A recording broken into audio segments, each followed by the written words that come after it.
The world is falling. We're not in the playoffs. Transfer portal is a vapid expanse of horridness.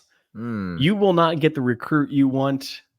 Georgia fan will say they want a certain quarterback playing because they can't help themselves.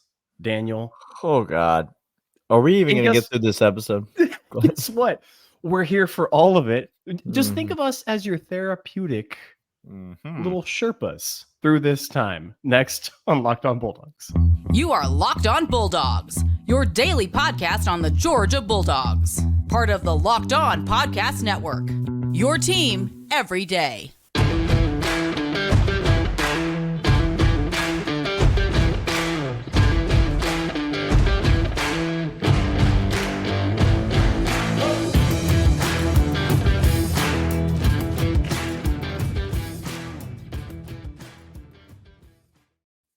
Algorithm of matrices, therapeutic Sherpas. We got it all here on the Locked On Bulldogs podcast. He's Clint. I'm Daniel. Thanks for being here. Thanks for listening, making us your first listen of the day. Locked On Bulldogs, part of the Locked On Podcast Network. Today's episode brought to you by FanDuel Sportsbook. More on them in a moment. If you want an over-under on number of times that Georgia fans are going to say something inappropriate on Twitter this offseason, go ahead and take the over, because we're going to have to bring back the lexicon, Daniel. We have some rules that we're now in the time of season where listening or watching on YouTube or on audio. We're talking to you. You need rules. You do. Even Chris if you're Marler one of the has Alabama zero fans. Rules in life. And you don't want to be him. Georgia fans, let me just tell you this. Okay. Chris literally said he wants all the smoke, which means when Michigan beats Alabama, he literally asked you to do what I know that you're going to do. So it'll be fine. Let's talk about Dylan Raiola. Just much consternation in the Georgia fan base because Dylan Raiola, he's not in Athens this weekend. Instead, he's on an official visit to Nebraska. And just cut to the chase, Daniel. He's not coming to Georgia. There it is. So he's gone. He's gone already. It's already happened. It's gone. It's over. And so there was a time when I thought, okay, maybe this will blow over. Kirby will fight back. Kirby will do his thing, blah, blah, blah, blah, all this. And now everybody, I'm going to say, there's so many things I need to say, Clint. Okay. Should we start by explaining to people how recruiting works? I think we should. I think it's important. Okay, we'll start there. But then don't go away, because I'm going to get to what makes you, listener, a scumbag versus not a scumbag. So you're going to want to hang on for that segment, because that will be important to your life. It's one of the rules we're going to talk about. Yeah. Okay. Let me explain how recruiting works. This ain't got nothing to do with Dylan Raiola's uncle. This ain't got nothing to do with not wanting competition, being scared of competition. Dylan Raiola doesn't want anything. This ain't got nothing to do with Carson Beck. This ain't got nothing to do with Ryan Puglisi. This ain't got nothing to do with Gunnar Stockton. This ain't got nothing to do with Matt Rule. This ain't got nothing to do with Kirby Smart. Guys, that's not how college football recruiting works anymore. You're still living 10 years ago, 5 years ago. You're for the most part correct, Daniel. You're in a situation like this. Now I'm 100% on your team. Okay, yes.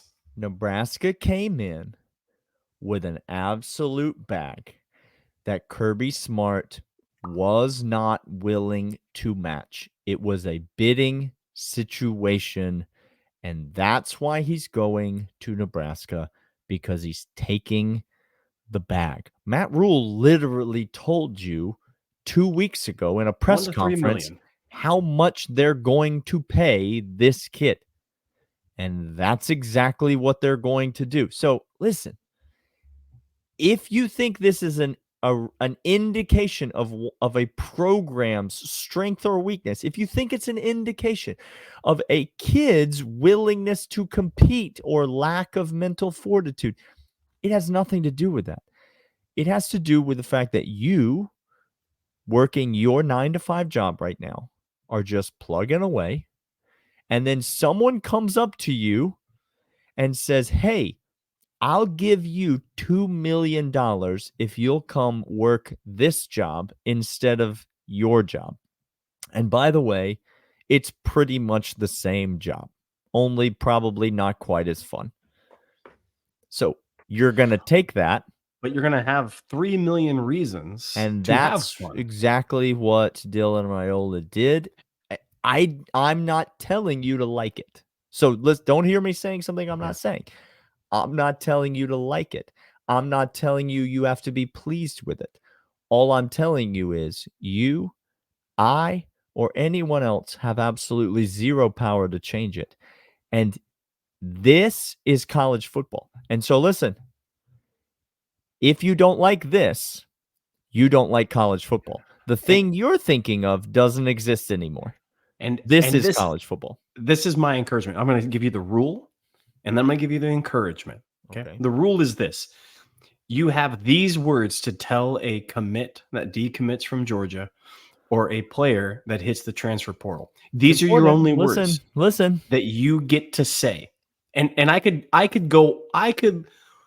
wax poetically as to why. I'm going to spare you. I'm just giving you the what. Here's just cutting right to the chase. Congratulations. Go be great. Period. Full stop. Nothing more. That's it. That's all you have to say and nothing else. If you're a 34-year-old person talking to an 18-year-old, trying to control his decisions in life, you're the one that needs help, not him. You can say what Clint said. It would be better if you just kept your mouth shut. It would be better. That's like the crucial for everyone. Thing. Now, if you're going to say anything, that's all you can say. But please, okay. But let me give you the encouragement. And Daniel and I think we agree on this because of what Kirby has done developmentally wise. You can. I mean, I could just go down. We're going to spend the rest of the episode talking about it. I promise you that. You tell me. Will Levis was the one that Daniel gave me last time, and he dropped out of big money contract stuff. Okay. Transfer portal chasing the bag in college, Bear Alexander, doesn't serve you well in the long run. Ever. It's the case study at Stanford where they give the kid a marshmallow and they say, if you wait 5 minutes, I'll give you 2 marshmallows, but you can't touch that marshmallow. Okay. The kids in life that wait for the second marshmallow after 5 minutes do far better. They do. Okay. They do. But they're also going to be few and far between. It takes a special cat to do that. It takes a Brock Bowers, a Jordan Davis, takes a Keely Ray, takes these types of players. Channing Tindall, we mentioned him the other day on the pod. Perfect example. Nolan Smith. Yeah. Okay. But not everybody's going to be like that. And Georgia fans, let me just spoil segments 2 and 3 for you. We're fine. I have the list in front of me. We're fine. We're going to talk to you all about why right after this. But first, I want to let you know about Prize Picks. Prize Picks, Daniel, is fantastic. Here's what you do on Prize Picks. It's pretty simple. What do you do? Talk about the. I just gave you a script that you can tweet at people. That's it. Please be quiet. That's all you're allowed to say. I'm going to give you the script on Prize Picks. Is pretty dang simple. What do you do then? Prize Picks is the largest daily fantasy platform in North America. Easiest, most exciting way to play daily fantasy sports. It's you against the numbers, not you against thousands of other players. You pick a player, you say more or less. More or less times Draymond Green will punch another player on the court without getting arrested. Well, it's less now because he's suspended indefinitely. There it is. That's how it happens. Basketball season, you can now go to combo projections all across football and basketball. Pick players cross-platform. Get involved in how many interceptions Patrick Mahomes will throw, as well as touchdowns that Christian McCaffrey. How many times will he whine and bitch about it? Well, that's quite a bit. Want to play alongside Prize Picks famous players like Meek Mill, Andrew Schultz. You can now find under community plays. Prize Picks even has a reboot policy that if your player gets hurt, they'll reboot it back. Players and stats. all over the place. And right now, prizepicks.com/lockedoncollege. Use promo code lockedoncollege for a first deposit match up to $100. Repeat the offer one more time for the people, Daniel. prizepicks.com/lockedoncollege. Bonus match, $100 right now. Clint, we're going to be just fine. And there's many reasons why. But I'd like you to just kick us off here. It's the easy one. I'm going to take the low-hanging fruit. Just take it. Okay, just thank you. I appreciate the easy low-hanging fruit. There is not, and when I say there is not, Dabo is not it. Nick Saban is not it. Jim Harbaugh is not it. There is one man poised to walk into the fray and come out victorious as we have every time. You think 2 years ago when we lost all them players to the portal, all them people sitting out, all them players gone on to better and greater things all across the nation, did those players that took off 2 years prior before back-to-back national championships detriment Kirby Smart from winning those? And did they miss out on a national championship run in which got them elevated and more eyeballs and better draft stock? Yes, they did. And he is the right man for this job. He knows recruiting. He knows player. He knows development. He knows when to press the gas. He knows when to pull off. Guys, I can't tell you this enough. He is primed. Now, I don't know how long he can do this, because that's the question that I want to get to in another episode. Not because he can't do it year after year, but because the toll it takes on a human. Yeah. Like it's what makes Nick Saban the greatest of all time, by the way. Because hands down, he's doing this as a shell of a man.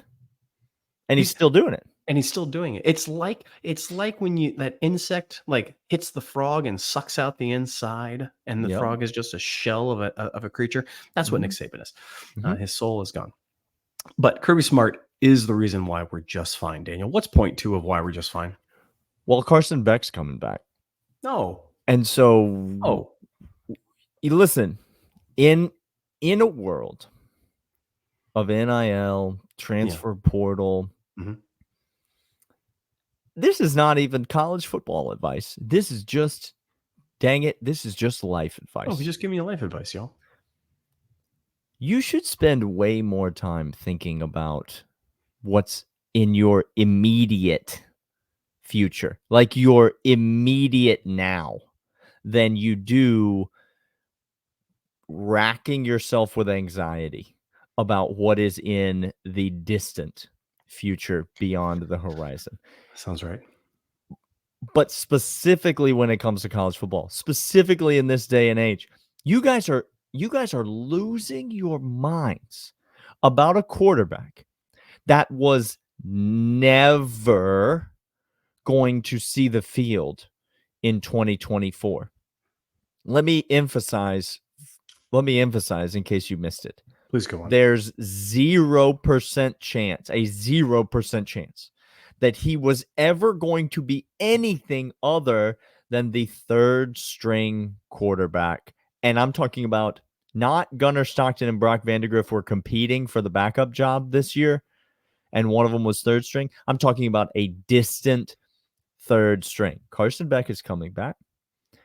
Gunnar Stockton is next.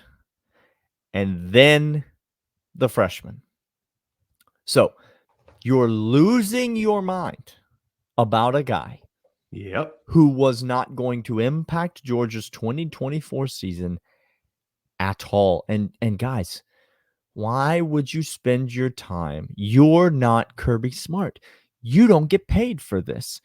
It's not your full-time job. You have no idea who's going to stay and who's going to go and what the landscape is going to look like and what it's going to be like. And it's not because you're an idiot. I don't either. No one does.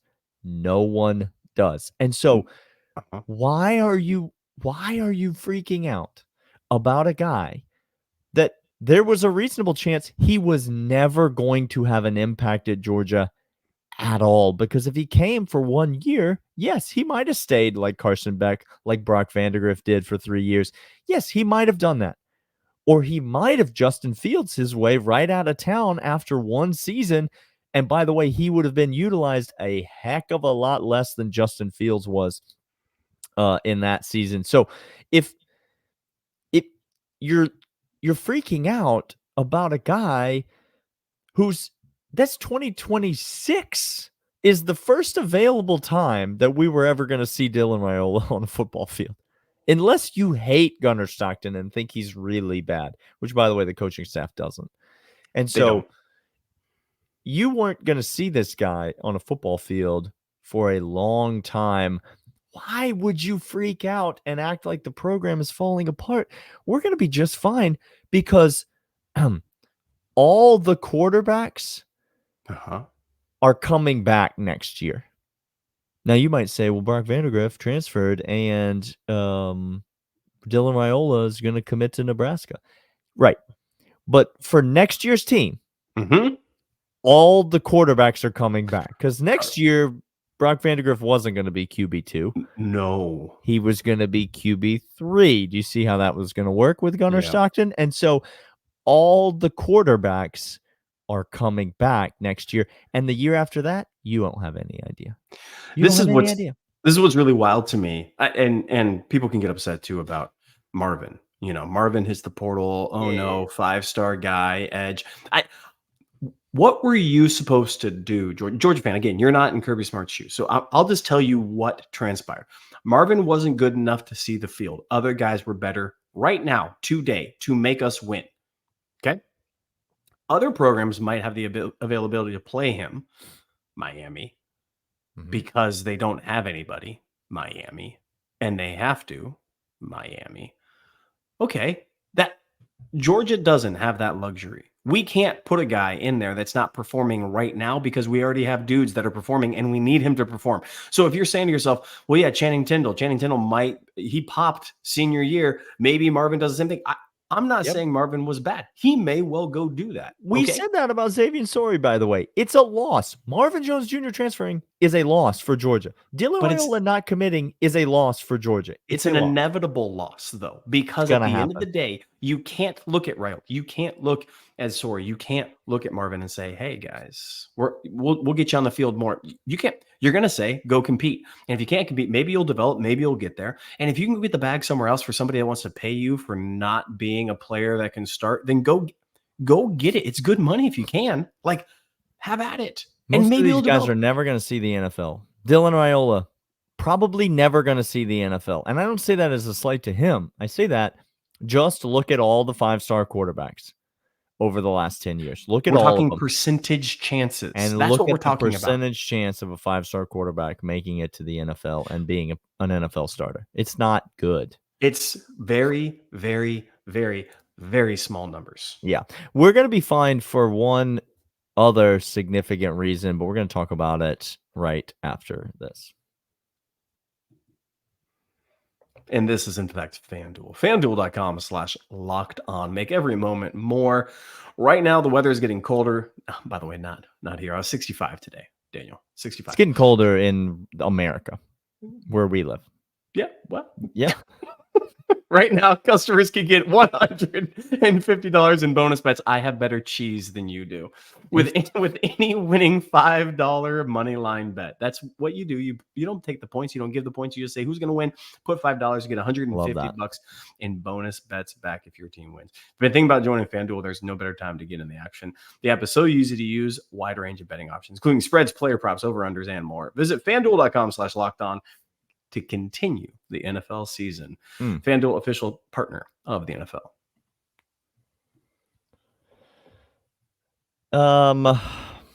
How to say Georgia's going to be fine, Clint, because, and I want to make sure I get this right. Please go ahead. We got the better one. See now again, hear me out. Just hear me out, fam. What if a bunch of never played, never could coach, can't get on a college staff to save their life? I mean, just look at them. Look at them physically. Look at the people who are making these rankings. College guru rankers. Okay. Now, again, we've said this for so long. If composite coaching, ranking of players, prospectus, if they are good at finding talent, they would be on every single college staff today. Like, do you know how many people Kirby Smart employs full time to just An empire. scour databases of recruits and watch film and find players that are worth his time to look at? If you think Kirby Smart has a subscription to 24/7 and he's going down their list, being like, oh man, they give him a 4-star. We need to check out this guy. We should probably check. No, it just so happens that Kirby is looking and his staff is looking at players. And here's what the recruiting gurus do. They follow those breadcrumbs and then look at another kid and be like, say, who offered you? Oh, Georgia? they offered you? I bet you're pretty good. I bet you're going to get that bump. See, if they were good, they would be on college staff. So they're not on college staffs, meaning they're not good. And here's the point. Puglisi's a dude, Daniel. I mean, have you ever watched him play football, listener? Because if not, maybe just sit this one out. Because we have, and we talked to the kid, and it turns out the dude can spin it, Daniel. We don't know what's going to happen with this guy. Clueless. We have no idea. He might be on campus for 1 year, and he might transfer out to another program. Who knows? We're not talking about integrity versus no integrity. We're not talking about loves competition versus hates competition, scared of competition. Whatever. None of that. We're talking about, we have been saying on this podcast for months and months and months, it is by no means a foregone conclusion who the better of these two freshman quarterbacks is going to be. Clueless. By no means. And you could make a very compelling case for Ryan Puglisi as you just look at his arm strength, you look at his toughness, you look at his demeanor on the football field, you look at the way that he plays the game, and then you think about the quarterbacks that Kirby Smart has had success with in his career. Mm-hmm. And I don't know if I have to spell it out for you, but I'm going to be honest with you. It's the reason that I was skeptical about Carson Beck going into this year. It wasn't the turnovers.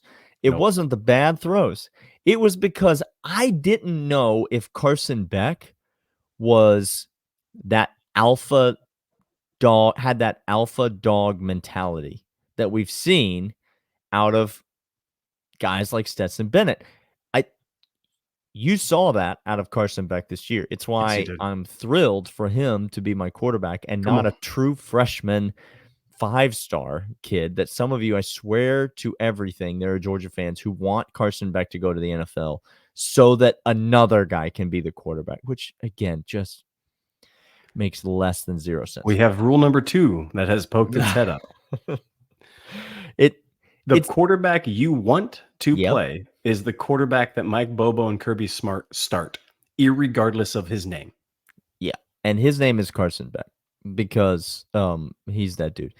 You see that in Puglisi, obviously on the high school level, totally different. But I'm excited about this kid. I know you're excited about this kid. And I mean, again, 4 quarterbacks in a transfer portal NIL era on a roster isn't sustainable. It is not a realistic expectation. Do you not think Georgia to sign 2 was always going to be weird?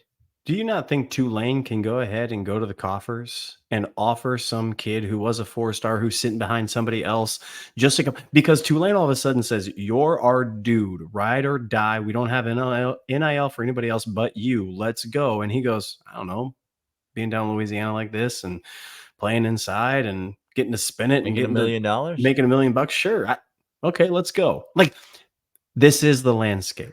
It is. So 3 quarterbacks, exactly what we need. Carson Beck coming back.